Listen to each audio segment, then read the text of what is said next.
The Pitbull Incident. On the morning of March 12, 2023, in a small town in Sinaloa, Carlos El Flaco Mendoza, 27, unknowingly walked into one of the most dangerous territories in Mexico.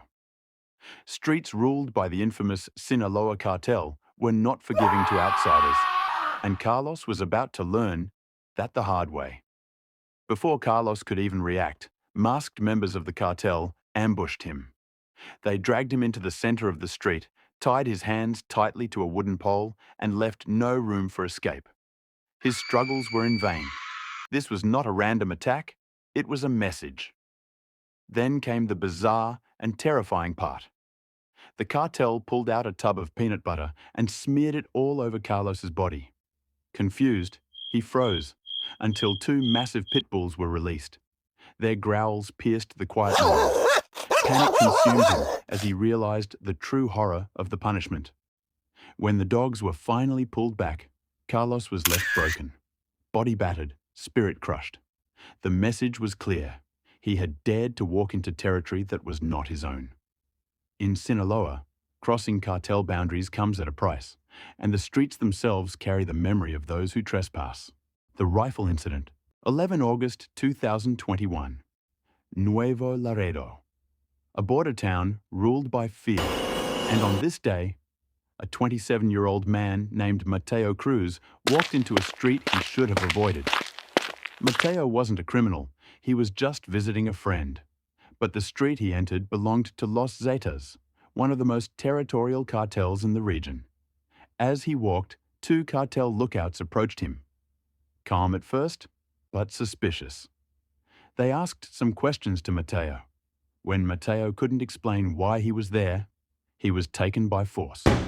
To the cartel, a stranger in their zone means one thing: a spy. He was taken to an abandoned mechanic shop, a place where many disappearances begin. The cartel demanded names, affiliations, reasons. Mateo had none. To them, innocence didn't matter. Territory did. By midnight, the cartel had made their decision. Mateo wasn't leaving their territory alive. Mateo begged for forgiveness.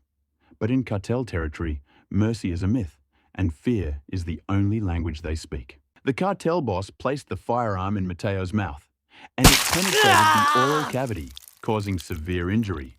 Mateo lost his life by severe bleeding. The Mechanic Incident, August 29th, 2021.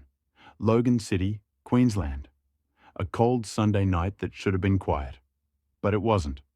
The victim was 27-year-old Liam Porter, a mechanic heading home after finishing a late shift. He knew these roads well, or at least he thought he did.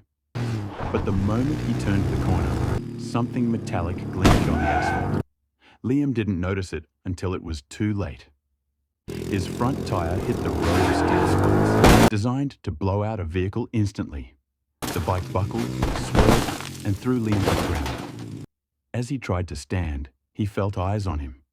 Across the street, shadowy figures stepped out from behind shipping containers. Before Liam could run, they rushed him. A heavy strike to his ribs forced him down. The men dragged him deeper into the yard, out of sight from the road. These weren't random thugs. This area had recently been taken over by a small cartel. They emptied his pockets, snatched his phone, ripped off his helmet, even checked his boots for anything valuable. Once they got what they wanted, Liam begged them to let him go. But they didn't take chances. Not with strangers, not on their turf. One of the men struck him again with metal rod, then again and again, until the fight faded out of him completely.